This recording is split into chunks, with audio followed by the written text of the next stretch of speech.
ఒక రచయిత ఏ ప్రయోజనాలను ఆశించి రాశారు, ఎవరి పక్షాన్ని నిలబడి రాశారు అని నాకు ఆయన ఇప్పుడు చెప్తుంటే నాకు అర్థమైంది. కానీ చదువుతుంటే నాకు ఒకటే అనిపించింది, ప్రజల పక్షాన్ని వహించి రాశారు ఈ పుస్తకం. చదివిన మొట్టమొదటి పేజీలోనే నాకు అర్థమైంది, ఈయన ఎవరి పక్షం తీసుకోలేదు.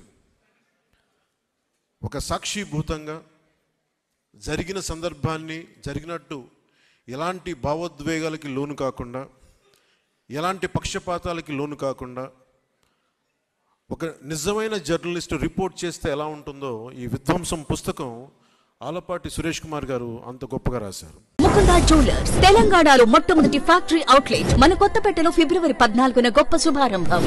సహజంగా కొన్నిసార్లు ఒక ఇంక్లూడింగ్ నేను చాలా కాలం క్రితం 90sలో ఎంజే అక్బర్ రాసిన రైట్ ఆఫ్టర్ రైట్ అనే పుస్తకం చదివినప్పుడు ఎంతో కొంత అయినా ఒక చిన్న పక్షపాత ధోరణి కనిపించింది నాకు ఆ పుస్తకంలోనే. ఒక సంపూర్ణంగా ఎవరినైతే తిడుతున్నారో ఒక సంపూర్ణంగా ఒక హోలిస్టిక్ ఒక సమగ్రంగా లేదనిపించింది. సో ఇలాంటి సందర్భాలు నేను ఎన్నో చూశాను, చదివాను పుస్తకాల్లో. కానీ విధ్వంసం పుస్తకం చదువుతుంటే మటుకు అసలు ఆయన చాలా ఎక్కడ కూడా ఒక పక్షపాతి ధోరణి లేకుండా ఒక నిజమైన జర్నలిస్ట్ ఎలా రాస్తే సమాజానికి ఉపయోగపడుతుందో అంత గొప్పగా రాశారు ఈ పుస్తకాన్ని. ఈరోజు ప్రత్యేకించి పార్టీ కార్యక్రమాలు ఉన్నా, చాలా ఊర్లకి వెళ్ళాలనుకుని ఈ ప్రత్యేకమైన ఎక్కడికి వెళ్ళినా కానీ తిరిగి ఈరోజు ఈవినింగ్ 15వ తారీఖుకి తిరిగి రావాలని నిర్ణయం చేసుకొని చాలా బిజీ స్కెడ్యూల్ కూడా ఎందుకు వచ్చానంటే, నాకు ఆలపాటి సురేష్ కుమార్ గారి జర్నలిజం ఆయన మీద ఆయనకున్న కమిట్మెంట్, ఆయనకున్న గౌరవం నన్ను ఈ రోజున సభకు వచ్చేలా చేస్తుంది. ఈ విధ్వంసం పుస్తకం ఇందులో చాలా భాగం ఏదో నేను ఒక అతిథిగా రాలేదు. ఈ పుస్తకంలో పేర్కొన్న పలు సంఘటనల్లో నేను కూడా సాక్షిగా ఉన్నాను. నేను కూడా ప్రత్యక్షంగా అనుభవించిన వాడిని, కొన్ని పరోక్షంగా చూసిన వాడిని. విధ్వంసంతో మొదలైంది ప్రభుత్వం, కూల్చివేతలతో మొదలైంది ప్రభుత్వం, ప్రజాస్వామ్య విలువల్ని తాకట్టు పెట్టింది ప్రభుత్వం. కూల్చివేతలతో మొదలైన ప్రభుత్వం కూలిపోద్ది. మొదటి నుంచి నేను ఇదే చెప్తా ఉన్నాను. వైసీపీ వ్యతిరేక ఓటుని చీలనివ్వను అన్న ఒక్క వాక్యానికి ఎందుకు ఆ మాట అన్నాను అనడానికి ఈ పుస్తకమే నిదర్శనం.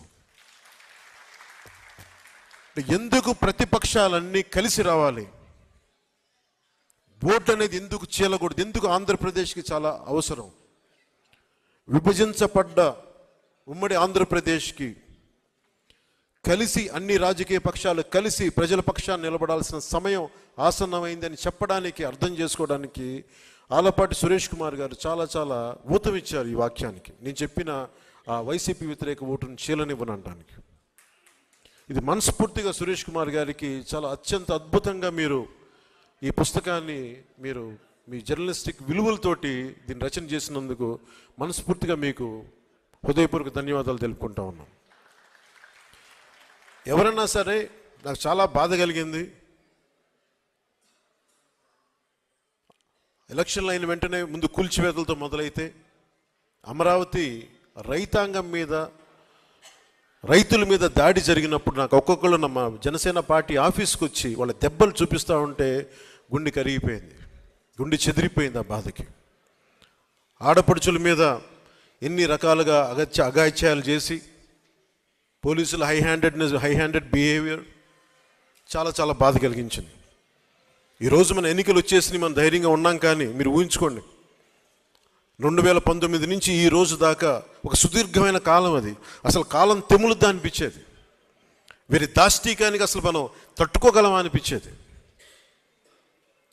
ఇలాంటి ప్రతి చోట ప్రతి ఒక్కరూ అనుభవించిన బాధని ఈయన ఇన్ని 700 పేజీలు పైచిలుకున్న ఈ పుస్తకంలో ప్రతి సంఘటనని చాలా అందంగా దీన్ని తీసుకొచ్చారు, ఉదహరించారు. ఈ పుస్తకం భారతదేశానికే, ముఖ్యంగా ప్రతి పాలకులకు కూడా ఒక హెచ్చరిక లాంటిది. భవిష్యత్తులో మనం ఎలా ఉండకూడదని చెప్పడమే ఈ పుస్తకం తెలియజేస్తూ ఉంది. ఒక నిజమైన జర్నలిస్ట్, ప్రజాక్షేమాన్ని ప్రజాస్వామ్యాన్ని ఆకాంక్షించే జర్నలిస్ట్ రాస్తే అది ఎంత బలంగా ఉంటుందో ఈ పుస్తకం చాలా అద్భుతంగా తెలియజేస్తుంది.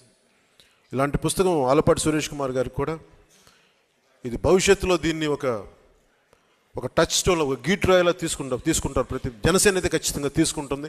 జనసేన తరపున మాటిస్తూ ఉన్నాను.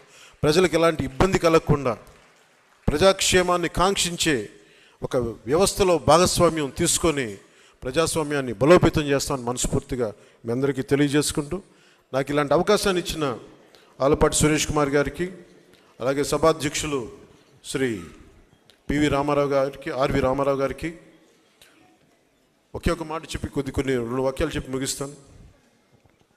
ముఖ్యమంత్రి జగన్ గారు మాట్లాడుతూ ఈరోజు కూడా నా దృష్టికి వచ్చింది, 33,000 మంది ఆడపిల్లలు వైసీపీ వాలంటీర్ల వల్లే అదృశ్యం అయిపోయారని నేను అన్నానంట. వారికి వివరణ ఇస్తున్నాను. నేను చెప్పింది, మీరు డేటాబేస్ కలెక్ట్ చేయండి, మీ వాలంటీర్లు డేటాబేస్ కలెక్ట్ చేయటం వల్ల ఆ డేటా ఎక్కడో హైదరాబాద్లో ఉన్న ఒక కంపెనీకి వెళ్ళిపోయి, ఆ కంపెనీ నుంచి లీక్ అది ఎటు వెళ్ళిపోయింది. అదే చెప్పాను తప్ప ఏ రోజు కూడా వాలంటీర్ వ్యవస్థ సంపూర్ణంగా వాళ్ళు చేశారని నేను ఎప్పుడు అనలేదు. వాలంటీర్ల మీద నాకు గౌరవం ఉంది, కానీ కొద్దిమంది వాలంటీర్లు చేసిన తప్పులకి వాలంటీర్ వ్యవస్థ మొత్తం చెడ్డ పేరు తీసుకొచ్చిందని చెప్పాను తప్ప వాలంటీర్ వ్యవస్థ ఏ రోజు కూడా మొత్తానికి చేసిన నేను ఏ రోజు చెప్పలేదు. ముఖ్యంగా వాలంటీర్స్గా పనిచేస్తున్న యువతకు ప్రత్యేకించి తెలియజేస్తాం, మీ భవిష్యత్తుకు కూడా మేమందరం అండగా నిలబడి ఉంటామని తెలియజేసుకుంటా ఉన్నాం.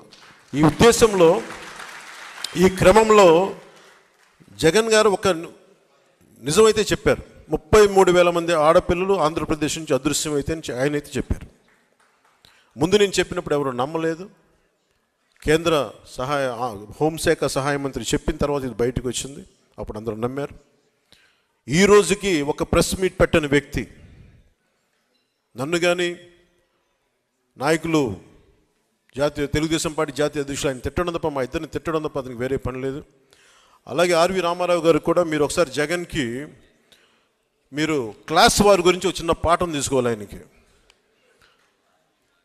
ఇన్ని ఇసుక రీచ్లు ఉంటే అనేక సర్పంచ్లు కానీ ఎంపీటీసీలు కానీ ప్రతి మండల స్థాయి వ్యక్తులు చాలామందికి ఉపయోగపడే ఒక ఇసుక రీచ్ల్ని ఆయన ఒక కంపెనీకి దారాదత్తం చేసిన వ్యక్తి. ఒక కంపెనీకి దారాదత్తం చేసిన వ్యక్తి ఈ రోజున క్లాస్ వార్ గురించి మాట్లాడతాడు. ఎంటైర్ మైనింగ్ని కొద్దిమందికి అసలు దాదాపు ఈ పుస్తకంలో చెప్పిన 2,600 కోట్ల ఎంతో పైచిలకు అన్యాయం జరిగింది, ట్యాక్స్ రూపంలో రావాల్సింది కేవలం కొద్ది కంపెనీలకి, కలెక్షన్ కంపెనీలు కట్టుబెట్టారని చెప్పిన ఇది కూడా ఉదహరించారు మన సురేష్ కుమార్ గారు. ఇలాంటి కోకొల్లలు. సో క్లాస్ వార్ గురించి ముఖ్యమంత్రి జగన్కి చాలా బలమైన పాఠం భవిష్యత్తులో తీసుకుంటాం. జగన్ మర్చిపోకు.